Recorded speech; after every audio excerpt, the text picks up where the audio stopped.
ಆತ್ಮೀಯ ಶಿಕ್ಷಕ ಸ್ಪರ್ಧಾರ್ಥಿಗಳೇ, ನಿನ್ನೆಯ ಕಾನ್ಸೆಪ್ಟ್ ಏನು ಅಲ್ಲಿಗೆ ಸ್ಟಾಪ್ ಆಗಿತ್ತ ಅದರದ್ದು ಕಂಟಿನ್ಯೂ ಆಗಿ ಡಿಸ್ಕಸ್ ಮಾಡ್ತಾ ಹೋಗೋಣ. RTGS ಫುಲ್ ಫಾರ್ಮ್ ಅನ್ನ ಪ್ರಶ್ನೆಯಲ್ಲಿ ಕೇಳಿದ್ದೆ. ರಿಯಲ್ ಟೈಮ್ ಗ್ರಾಸ್ ಸೆಟಲ್ಮೆಂಟ್ ಅಂತಂದೇಳಿ. ಅದು RTGS ಅಂದ್ರೆ ಏನು, ನೆಫ್ಟ್ ಅಂದ್ರೆ ಏನು, IMPS ಅಂದ್ರೆ ಏನು ಅಂತಂದೇಳಿ ಇಂದಿನ ತರಗತಿಯಲ್ಲಿ ನೋಡ್ತಾ ಹೋಗೋಣ. ಟೋಟಲ್ 3 ಫಂಡ್ ಟ್ರಾನ್ಸ್ಫರ್ ಯೋಜನೆಗಳು ಬರ್ತಾ ಹೋಗ್ತಾ ಇದಾವ.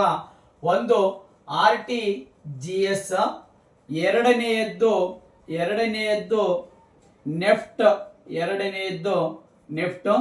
ಮೂರನೆಯದ್ದು IMPS ಆಗಿರ್ತಾವ. ಇದ್ರದ್ದು ಮೂರದ್ದು full form important. Karnataka examination authority ಅವರು ನಡೆಸಿರ್ತಕ್ಕಂಥ ವಿವಿಧ ಸ್ಪರ್ಧಾತ್ಮಕ ಪರೀಕ್ಷೆಗಳಲ್ಲಿ ಏನ್ ಮಾಡಿದಾನ, ಇವುಗಳ ಫುಲ್ ಫಾರ್ಮ್ ಅನ್ನ ಕೇಳ್ತಾ ಹೋಗಿದಾನ.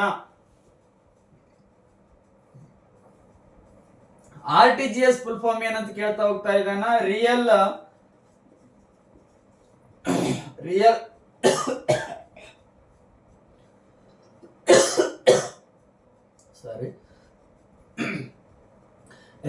ಟೈಮ್ ಗ್ರಾಸ್ ಸೆಟಲ್ಮೆಂಟ್ ಆಗಿರ್ತದ ಫುಲ್ ಫಾರ್ಮ್. ಸರ್, ನೆಫ್ಟಿನ ಫುಲ್ ಫಾರ್ಮ್ ಏನಂತ ಹೇಳಿ ಪ್ರಶ್ನೆ ಬರ್ತದ. National electronic funds transfer, national electronic funds transfer ಅಂತ ಬರ್ತದ. IMPS ಫುಲ್ ಫಾರ್ಮ್ ಏನಂತ ಬರ್ತದ. ಇಮಿಡಿಯೇಟ್ ಪೇಮೆಂಟ್ ಸರ್ವಿಸ್,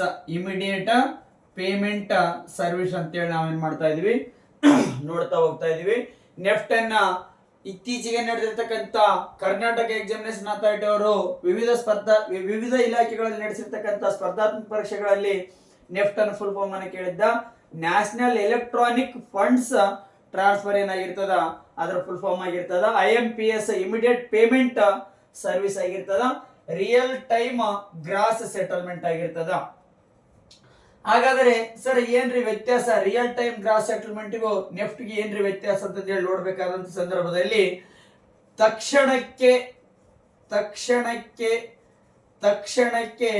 ಹಣ ವರ್ಗಾವಣೆ ಆಗ್ತದ. ನೀವೇನು ತಕ್ಷಣಕ್ಕೆ ಏನಾಗ್ತದ, ಹಣ ವರ್ಗಾವಣೆ, ನೀವೇನು ಕಳಿಸಿದ ಫ್ರಾಕ್ಷನ್ ಆಫ್ ಸೆಕೆಂಡ್ ಅಲ್ಲಿ ಏನಾಗ್ತದ, ಫಂಡ್ ಟ್ರಾನ್ಸ್ಫರ್ ಆಗ್ತದ. ಇಲ್ಲಿ ಏನ್ರಿ ಸರ್ ಅಂತಂದ್ರೆ, ಹಣ ವರ್ಗಾವಣೆ ಆಗಲು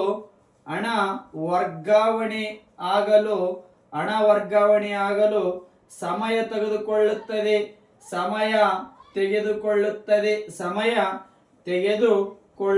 ಹಣ ವರ್ಗಾವಣೆಯಾಗಲು ಸಮಯ ತೆಗೆದುಕೊಳ್ಳುತ್ತದೆ. ಇಲ್ಲಿ ಯಾವ ರೀತಿ ಸರ್ IMPS ಅಂದ್ರ, ಇಲ್ಲಿ ತಕ್ಷಣಕ್ಕೆ ಹಣ ವರ್ಗಾವಣೆ ಆಗುತ್ತದೆ.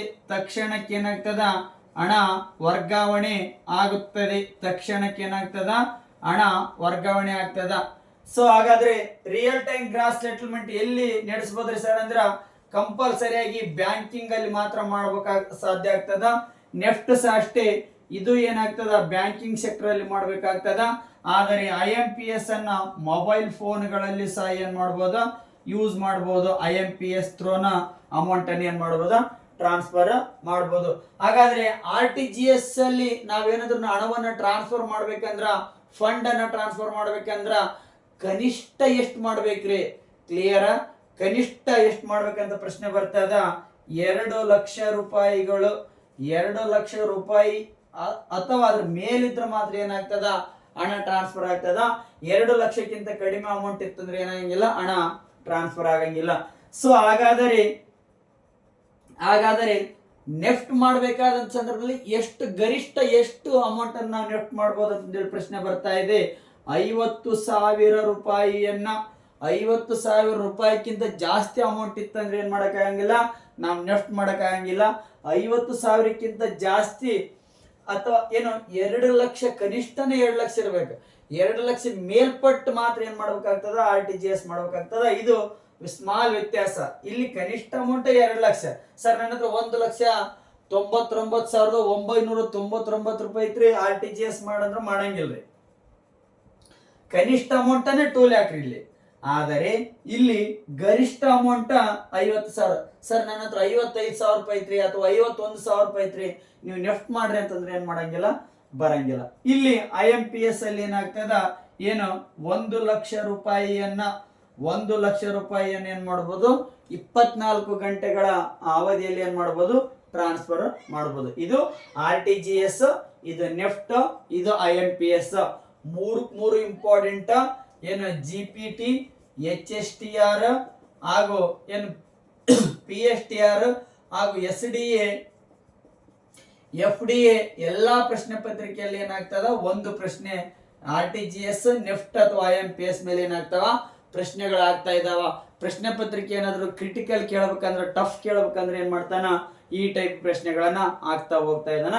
ಸೊ ಜಾಗೃತರಾಗಿರ್ಬೇಕ. ಈ ಒಂದು ಪ್ರೋಸೆಸ್ ಏನಾಗಿರ್ತದ, ಈ ಗವರ್ನೆನ್ಸ್ ಪ್ರಾಜೆಕ್ಟಿನ ಒಂದು ಭಾಗ ಆಗಿರ್ತದ.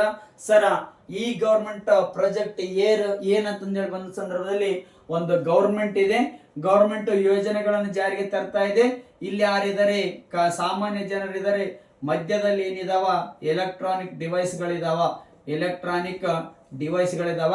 ಸರ್ಕಾರ ಜಾರಿಗೆ ತಂದಿರತಕ್ಕಂಥ ಯೋಜನೆಗಳನ್ನ ಎಲೆಕ್ಟ್ರಾನಿಕ್ ಡಿವೈಸ್ಗಳ ಮೂಲಕ ಏನ್ ಮಾಡ್ತಾರ, ವಿದ್ಯುನ್ಮಾನ ಯಂತ್ರಗಳನ್ನ ಬಳಸಿಕೊಂಡು ಆ ಯೋಜನೆಗಳ ಜನರಿಗೆ ಮುಟ್ಟಿಸ್ತಕ್ಕಂಥ ವ್ಯವಸ್ಥೆಯನ್ನು ಮಾಡಿದಾರ. ಅದಕ್ಕೆ ನಾವೇನಂತ ಕರಿತಾ ಇದೀವಿ, ಈ ಗವರ್ನೆನ್ಸ್ ಪ್ಲಾನ್ ಅಂತಂದೇಳಿ ಕರಿತಾ ಇದೀವಿ. ಏನು 2006ರಲ್ಲಿ ಭಾರತ ಸರ್ಕಾರ ಹಿಂದಿನ ತರಗತಿಯಲ್ಲಿ ಹೇಳ್ಕೊಟ್ಟಿದ್ದೀನಿ, NEGP ಅನ್ನು ಅಳವಡಿಸ್ಕೊಳ್ತದ, ನ್ಯಾಷನಲ್ ಇ ಗವರ್ನೆನ್ಸ್ ಪ್ಲಾನ್ ಅಂತಂದೇಳಿ. ಇದನ್ನ ನಿರ್ವಹಣೆ ಮಾಡ್ತಕ್ಕಂಥ ಇಲಾಖೆಗಳು ಯಾವ್ದಂತ ಕೇಳ್ತಾ ಹೋಗ್ತಾ ಇದನ್ನ, ಏನು department of information and electronic transfer ಅಂತ ಹೇಳಿ ಈ ಒಂದು ಇಲಾಖೆ. ಅದರೊಂದಿಗೆ ಏನಾಗ್ತದ, DAR ಮತ್ತು PG, department of administrative reforms and public grievances ಎಂಬ ಇಲಾಖೆಗಳು ಸೇರ್ಕೊಂಡು ಏನ್ ಮಾಡ್ತಾವ, NEGP ಅನ್ನ ಏನು ನಡೆಸ್ತಾ ಹೋಗ್ತಾ ಇದ್ದಾವ. ಒಂದು ಟೈಮ್ ಪ್ರಶ್ನೆಯನ್ನ ಕೇಳ್ತಾ ಹೋಗಿದ್ದ, ಸರ್ಕಾರದಿಂದ ಜಾರಿಗೆ ಬಂದಿರತಕ್ಕಂತ ಈ ಪೋರ್ಟಲ್ ಯಾವ್ದಂತ ಕೇಳ್ತಾ ಹೋಗಿದ್ದ. ಮೊದಲ ಈ ಪೋರ್ಟಲ್ ಯಾವ್ದಂತ ಸಂದರ್ಭದಲ್ಲಿ ಭೂಮಿ ಎಂಬುದು ಸರ್ಕಾರದಿಂದ ಜಾರಿಗೆ ತಂದಿರತಕ್ಕಂತ ಮೊದಲ ಈ ಪೋರ್ಟಲ್ ಆಗಿರ್ತದ. ಇದು ಕಂದಾಯ ಇಲಾಖೆ ಸಂಬಂಧಪಟ್ಟಿರ್ತಕ್ಕಂಥ ಒಂದು ವ್ಯವಸ್ಥೆ ಆಗಿರ್ತದ. ಇಷ್ಟೆಲ್ಲ ವಿಷಯಗಳೇನಾಗ್ತಾವ, ಏನು ಟ್ರಾನ್ಸ್ಫರ್ ಸಿಸ್ಟಮ್ ಮೇಲೆ ಬರ್ತಾ ಹೋಗ್ತದ. ಪ್ರಶ್ನೆ ಪತ್ರಿಕೆ ಏನಾದ್ರೂ ಕಠಿಣವಾಗಿ ತೆಗಿಬೇಕಂದ್ರ, ಕ್ರಿಟಿಕಲ್ ಮಾಡ್ಬೇಕಂತ ಸಂದರ್ಭದಲ್ಲಿ ಏನ್ ಮಾಡ್ತಾನ, ಈ ಟೈಪ್ ಪ್ರಶ್ನೆಗಳನ್ನ ಆಗ್ತಾ ಹೋಗ್ತಾ ಇದ್ದಾನ. ಏನು ಇರುವ ಭಾಗ್ಯವನ್ನೆನೆದು ಬಾರನೆಂಬುದನ್ನು ಬಿಡ ಹರ್ಷಕ್ಕಿದೆ ದಾರಿ ಎಂಬ ಮಾತಿನಂತೆ ಇಷ್ಟು ದಿನ ಹಿಂದೆ ನಿಮ್ಮಿಂದ ಎಷ್ಟು ಹುದ್ದೆಗಳು ಅಥವಾ ಜಾಬ್ ಕೈ ಜಾರೋಗಿದೆ ಅದ್ರ ಬಗ್ಗೆ ಯೋಚನೆ ಮಾಡಬೇಡ್ರಿ.